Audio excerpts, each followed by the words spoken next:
Welcome to the Jewish Sports Podcast. We're going to break down some segments in regards to the NFL, and then we're going to get to the NBA. But first things first, what's going to take the crown of the show, I personally think, is going to be the AFC Championship game and the NFC Championship game that gives the four teams, two of them, the rights to make it to the Super Bowl. Now, regards to the AFC Championship game, we have the Chiefs going to the Ravens. And the Chiefs, we all know, finally did their own first road game after 5-6 years playing in the playoffs since Mahomes has been a starter. And so, we thought, this was the year, Buffalo was actually going to take it. I'm not a big Buffalo fan. I'm actually a Miami Dolphin fan. But I knew it was going to be a good game. We knew it was going to be back and forth. They're trying to make the comparisons between, Mahomes and Allen to Peyton and Brady. But I get it. It's kind of there. But, they traded wins. But it was this year's for the Bills to take it. They're hot. They're on a streak. I believe they were like 6-6 before they went on a hot streak to even steal the second place.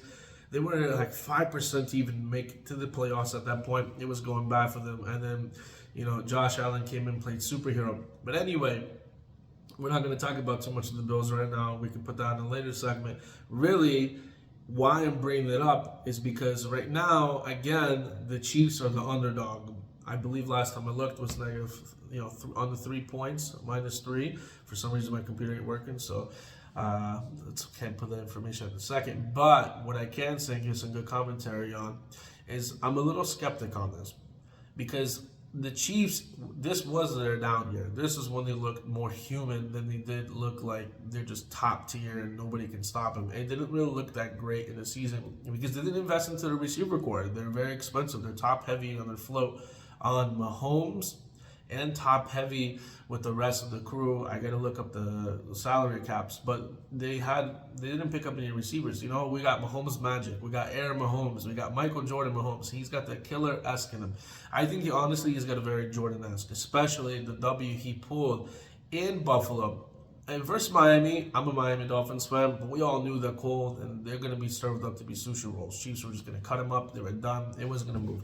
I personally predicted that right before the game started a few days before. I mean, it was pretty obvious. Dolphins' offense is stalling out, etc. But it's not about the Dolphins. But why I'm backing up to what I'm saying against the Ravens, we didn't really expect too much because the Chiefs were used to the cold. Yeah, it was a lot colder than, they're usually used to. It was like a -20 wind shear, and, helmets are breaking on clashes. I like snapping. If everybody saw the viral video of Mahomes with the broken, headpiece on the helmet. But what was very impressive, this looked like it was the Bills' year to win it against the Chiefs. The whole conversation of Brady and Manning, and they're trying to compare it to Mahomes and Allen. Yeah, the games are entertaining, but once again, I said that the W's, they got swapped. But Buffalo, it just showed that they're not going to be able to get over the hump over the Chiefs, and that's the magic with the Chiefs. It's that Jordan-esque that I like to call with the Chiefs. They have just killer blood in them. Mahomes, the whole season, a lot of things went wrong. The receivers are not catching, but they proved on that big game on the road, super hostile environment. And they got away with the W. Yeah, there was some things that the Bills screwed up in there, but the whole point is, can you get the W? Can you persevere at any situation? Can you overcome it? And the Chiefs has proven that over and over and over. I remember a few years back, I believe, when they played against 4 years back or 5 years against the 49ers in the Super Bowl. They were the whole playoffs, 3 games they were in it. They came play pretty behind against the Browns. They were down like 24 down, I believe. Either Browns or Texans. I got to double check. But the concept is, this one's a tough one to say. I'll get to Lamar Jackson and the Ravens in a minute. I'm going to go with the Chiefs at this current second. That where it could be a little tricky over here is how you're really going to know who's going to win the game. You want to go with the Ravens. Ideally, they had a great season. Lamar Jackson, another MVP season. They are, they're killing it. Honestly, they look like the best team in the league. Hands down, they manhandled the 49ers. And the 49ers didn't look that impressive against Green Bay, but we'll get to that later. I mean, it was impressive at the same time, not impressive. But anyhow, the Ravens just look extremely dominant. But what could make this game very interesting, I see two ways this is going to go. Either you're going to have a juggernaut game, back and forth fight, a struggle between, a clash between the tight ends on them, or the Ravens are going to blow them out. I don't think the Chiefs will blow them out. And what's backing it is, if they're going to revert back to the season, which I don't think they will, but there's a slight chance they could. It depends if the receiver core will actually catch balls. If they can put Vegas can put, how many over catches and under catches, the Chiefs will have. I think a lot of people will actually start betting like crazy on it. But if the Chiefs revert back to the regular season, and then they go ahead and play the Ravens, they're going to get blown out. But I don't really see that happening. I see them now, they're in playoff mode. I guess the great teams, even in basketball and other, the regular season doesn't mean too much to them. Yes, seeding is really important when it comes to the NFL because, well, listen, you want to get the home, you want to get the bye, and you want a more easier route to the Super Bowl. Obviously, I'm not saying this is the most difficult route for the Super Bowl for the Chiefs. They had at least a home game in the beginning. But the reality is the Chiefs are going into an extremely hostile environment to an extremely winning team. And Buffalo was just hot. But this team is consistent all year. So I think personally, I don't think it's going to be, I think I've seen, the over and under on total combined score, 44 points. I can see that, but I don't see like a 40, 50-point game. I think that the defenses on both sides will come to show.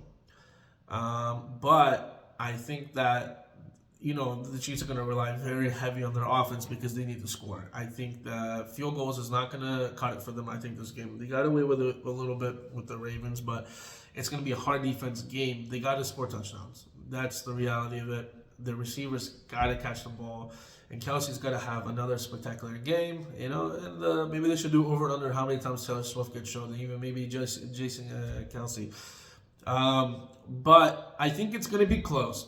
It's hard for me to tell you who's going to win because you don't know what you're going to get with Mahomes. It's just magic. 6 straight AFC Championship games since being started. It's unreal. It's unheard of. It's past Brady. He's on the pace of being one of the greatest quarterbacks. The only thing, the knock, I think, have him that he lost to Brady twice, once in the AFC Championship, but the first time he started. And then playing against them in the Super Bowl in Tampa. Their offensive line was just done. And the thing you got to give with Tampa, they're great on their blitz packages. They have a good coach. I'm pretty impressed with Mayfield. I'll get a little talking, but I'm pretty impressed with Mayfield in all honesty. I think his career is getting rejuvenated. It was exciting to watch. He was very poised. I don't know if he's a Super Bowl quarterback, but listen, I think that if he put it right around weapons, they'll have good seasons. Maybe they get lucky one year, maybe slip. We'll see how many years he signs and see if he transgresses. But however the word is, he goes back a few levels instead of a few up. Anyway, that's besides the point. I don't think I have a clear winner when it comes to the Chiefs and Ravens, but what I could say is I'm about 80% confident it's going to be back and forth with the title against the Titans versing each other. And I think Ravens could potentially pull it, but then you don't know how to go against them. But I'm going based on the game, of the rhythm of the game. I believe they're going to be a little over 44 points combined, but I don't see an extremely high-scoring game. But I do see the game is going to come down to the wire. It can come down to the last kick and field goal in a game or touchdown, or potentially even overtime. Definitely that I can feel confident that's how the game's going to run. So it's going to be weird that I'm not giving a winner in this game, but I think that's the scenario that's going to happen. I'm totally fine with either team winning. I think it'll be great for the Ravens. Now we'll get to the Ravens side. If the Ravens win, I think it's great for them. Lamar Jackson represented himself as, no agent, got the biggest contract. He deserves it. I don't know why so many teams slipped on him. 32 teams slipped on him on the draft. Okay, he looked like a more running quarterback than he is a quarterback, but he polished those skills quick. He had a lot of good college games that, backed him up. So it's a little iffy. Maybe it was more of the comp, he's more of a runner. than he does. And usually those quarterbacks have a shorter lifespan. Look at Cam Newton. Russell Wilson was just beat up because he was a running quarterback. He left the pocket all the time. But the Ravens, I'm biased on the game, neutral bias. I'm cool with either team, but I think it would be great the Ravens would win. Because it's going to validate, look at Lamar against, everybody, all the doubters that's proven wrong. I think he's going to have a spectacular game, really spectacular game. He's going to be near impossible to stop. He's just, he showed it to, the 49ers. He just gave it to him. He manhandled the team himself. So I think it would be great. I think that whoever win the AFC I would probably put him as the winner of the Super Bowl, either or teams, and I'll get to that why against the NFC. But the Ravens, it'd be great. I personally think it'd be great to get the W. It's a great story. He's going to be the MVP again. I would like to have him as a favorite as a Super Bowl MVP if they win it. But then you can't count out Magic Mahomes. It's a one-way street. But you know what? As all the fans would love to see, we all want to see a good game. Unless you're a die-hard Baltimore fan or a die-hard Kansas City fan, or you just hate one of the teams. Other than that, I think most of America is rooting for a great game, and that's what we're watching for. All right, so we're going to get to our NFC Championship game. We have Detroit Lions, great story, versing against the 49ers. Great story. I think on both ends, but Detroit, I called it from day one when we played, when I watched the game against Kansas City. Detroit was playing them in the first game. I was like, this is a different team. This looks like a playoff caliber team. Super Bowl caliber, potentially, but definitely a high caliber playoff team.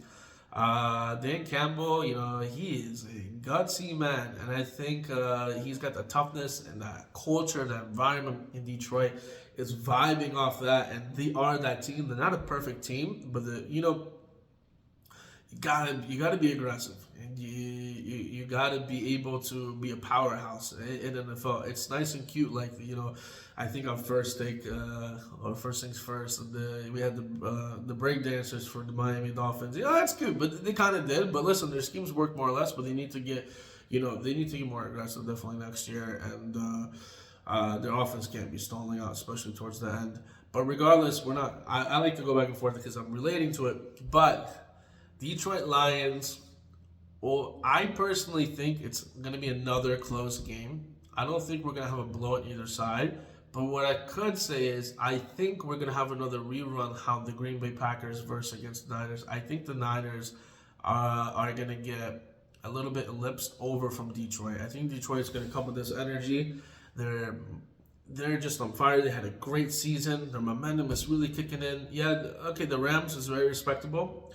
Tampa Bay, that was cute, but Tampa really did play really good. That was a really good game. I was very impressed. They definitely, for their Super Bowl run, they definitely were a very poised team, and they've been there before, and they have some experience, so that definitely helped the overall team.